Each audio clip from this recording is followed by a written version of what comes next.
আজকের আমাদের টপিক সূরা আল করিয়া আয়াত নাম্বার 11, আর সেটা হলো নারন হামিয়া, আর তা হচ্ছে প্রজ্বলিত আগুন।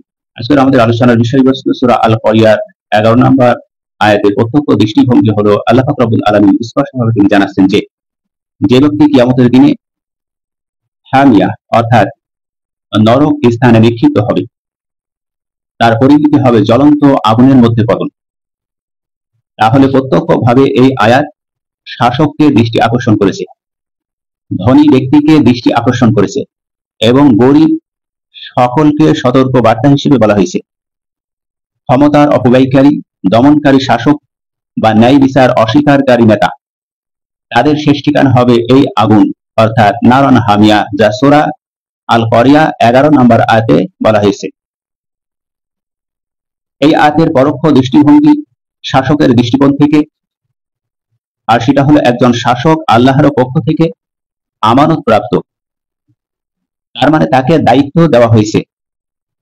আর সেই শাসক তিনি যদি জনগণের সাথে সুবিচার না করে, দুর্নীতি করে, জনগণকে নির্যাতন করে ও স্বেচ্ছাচারিতায় লিপ্ত হয়, তবে সেই শাসক তার জন্য এই জ্বলন্ত আগুনই অপেক্ষা করছে, নারান হামিয়া, হাবিয়া দোজখ।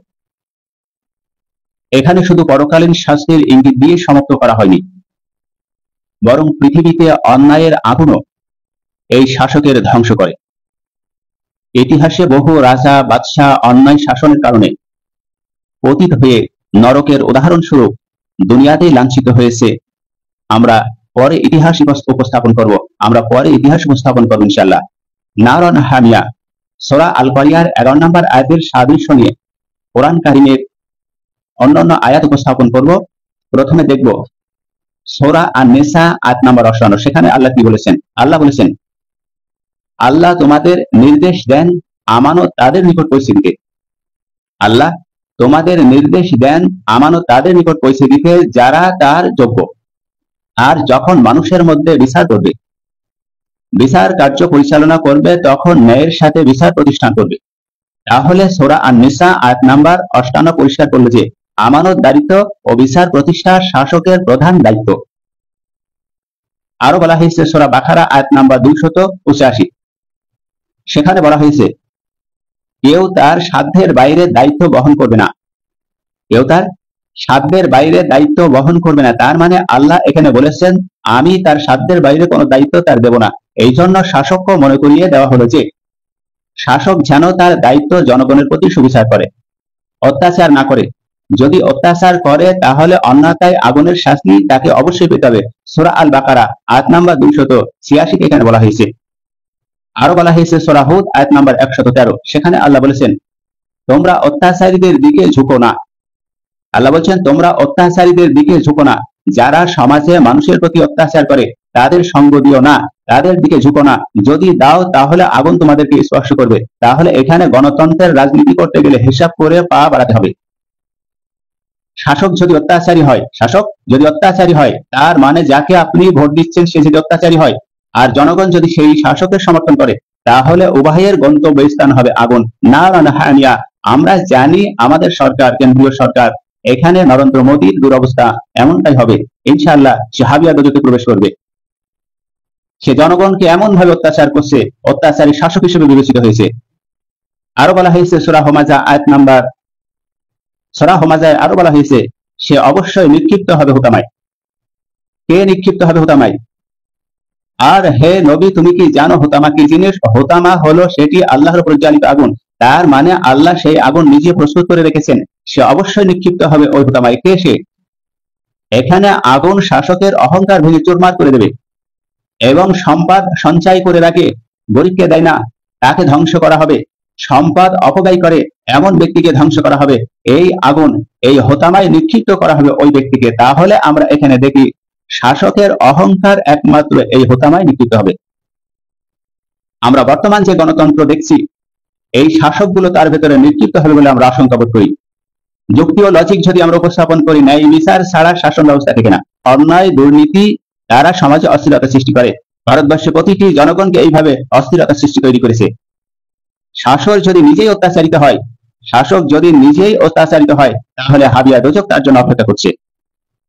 সামাজিক লজিক যদি উপস্থাপন করি, দুনিয়ায় ন্যায় প্রতিষ্ঠা না করলে আগুনের মতন অস্থিরতার সমাজকে গ্রাস করবে, যা শেষ পর্যন্ত আখেরাতের আগুনের প্রতীক হিসেবে সে পৌঁছে যাবে। নারান হামিয়া সূরা আল করিয়ার 11 নম্বর আয়াতের সাদৃশ্য নিয়ে অন্যান্য ধর্মগ্রন্থের সাদৃশ্য যদি আমরা উপস্থাপন করি, অন্যান্য ধর্মগ্রন্থের সাদৃশ্য যেমন হিব্রু বাইবেল যিশাইয়া অধ্যায় 33 শ্লোক 14, সেখানে আল্লাহ বলেছেন, সেনাদের মধ্যে পাপীরা ভয়ে কাঁপছে, কে আমাদের মধ্যে ভস্মীভূত অগ্নি সহ করবে, কে আমাদের মধ্যে চিরন্তন আগুনের সাথে বসবাস করবে। তাহলে পাপীদের জন্য আগুনের পরিণতি কোরআনের বর্ণনার সাথে এখানে বাইবেল যিশাইয়া অধ্যায় 33 শ্লোক 14 একই ঘোষণা করছে। আরো বলা হয়েছে ভগবদ গীতা অধ্যায় 16 শ্লোক 19, সেখানে বলা হয়েছে, যারা হিংসা ও অন্যায় কার্যে লিপ্ত আমি ঈশ্বর তাদের নরকে নিক্ষেপ করব, যেখানে তারা দহনকারী অগ্নিতে পতিত হয়। তাহলে গীতা স্পষ্টভাবে জানাচ্ছে যে অন্যায়কারী ও দুষ্টু শাসকরা দহনকারী অগ্নির মধ্যে নিক্ষিপ্ত হবে। 2026 গণতন্ত্রের মাধ্যমে তার মধ্যম উত্তর দেওয়া হবে ইনশাআল্লাহ। আরো বলে ঋগ্বেদ অধ্যায় 16 শ্লোক 9 খণ্ড 10, হে অগ্নি, মহান ঈশ্বর নির্দেশ করছেন, হে অগ্নি, পাপীকে ভস্মীভূত করো এবং সত্যপরায়ণকে রক্ষা করো। তাহলে এখানে আগুনে অন্যায়ের প্রতীকী শাস্তি হিসেবে ব্যবস্থা হবে। আরো বলা হয়েছে অথর্ববেদ অধ্যায় 34 শ্লোক 2 খণ্ড 4, অন্যায়কারী রাজা যেন দহনকারী অগ্নিতে ধ্বংস হয়।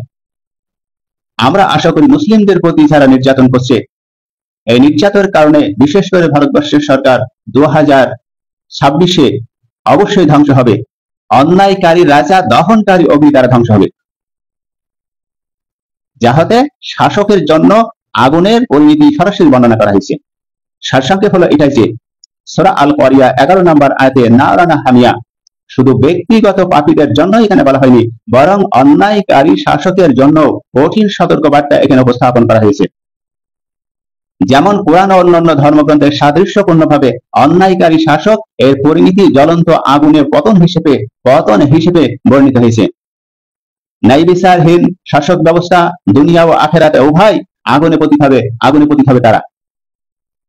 ইতিহাস যদি আমরা দেখি, তাহলে ফিরাউন ছিল মিশরের শাসক, তার অপরাধ ছিল নিজেকে প্রভু বলে দাবি করা, আর নিজেকে প্রভু বলে দাবি করে মুসলমানদের প্রতি তার অত্যাচার করার পরিণতি হয়েছিল দুনিয়ায় সাগরে ডুবে তার মৃত্যুবরণ করা। তার জন্য আখেরাতে জ্বলন্ত আগুনের ব্যবস্থা করা হয়েছে। সূরা আল করিয়া 11 নম্বর আয়াতের এই বাস্তব উদাহরণ, এটা অন্যায়কারী শাসকের জন্য দুনিয়া ও আখেরাত উভয় আগুনের ব্যবস্থা করা হয়েছে। আরো ইতিহাস যদি আমরা দেখি, নমরুদ ইব্রাহিম আলাইহিস সালামের যুগের রাজা ছিল। তার অন্যায় ছিল আল্লাহর সঙ্গে বিতর্ক করা।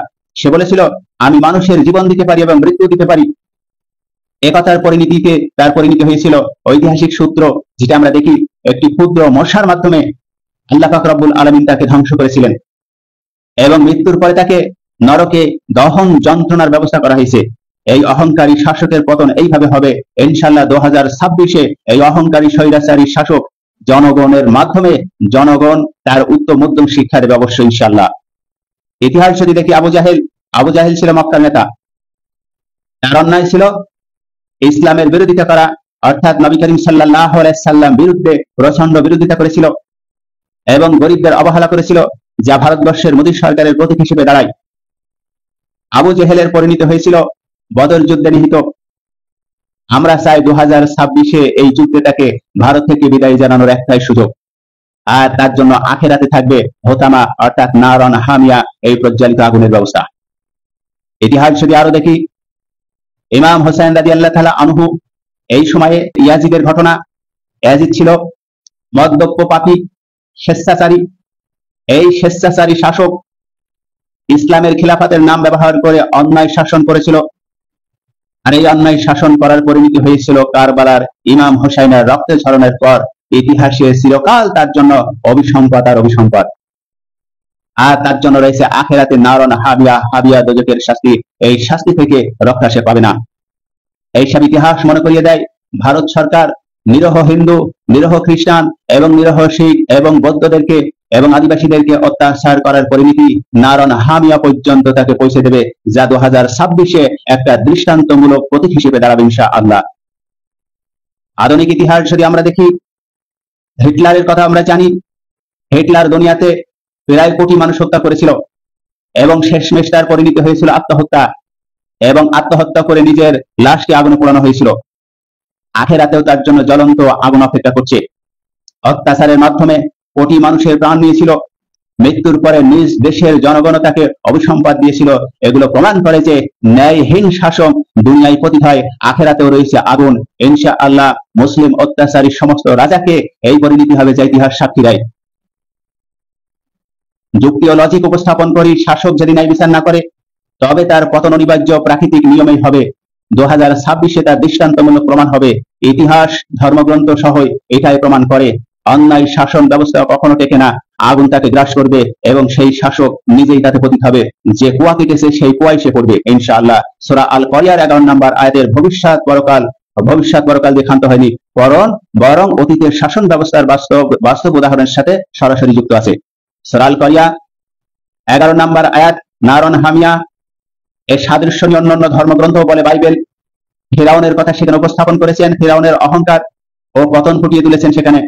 মুসলিম নির্যাতন কারণে ভগবত গীতায় বলা হয়েছে অসুরের স্বভাবের রাজারা দহনকারী অগ্নিতে পতিত হবে, হয়েছেও তাই। আরো বলা হয়েছে অথর্বভাবে অন্যায়কারী রাজা যেন অগ্নিতে ধ্বংস হবে। এটা পরিষ্কার দৃষ্টান্তমূলক ইতিহাস। সার সংক্ষেপ হলো সূরা আল করিয়ার নারন হামিয়া, জ্বলন্ত আগুন শুধু সাধারণ পাপীদেরকে সতর্ক করে ক্ষান্ত হয়নি, বরং অন্যায়কারী শাসকের জন্য সরাসরি হুঁশিয়ার প্রদান করা হয়েছে। যেমন ফিরাউন, নমরুদ এ থেকে শুরু করে আধুনিক শৈলা শাসক পর্যন্ত ইতিহাস প্রমাণ করে অন্যায়ের আগুনে তারা দুনিয়াতে পতিত হয়েছে, আর আখেরাতে রয়েছে হাবিয়া, তাদের জন্য আগুন অপেক্ষা করছে আখেরাতে মৃত্যুর পরে।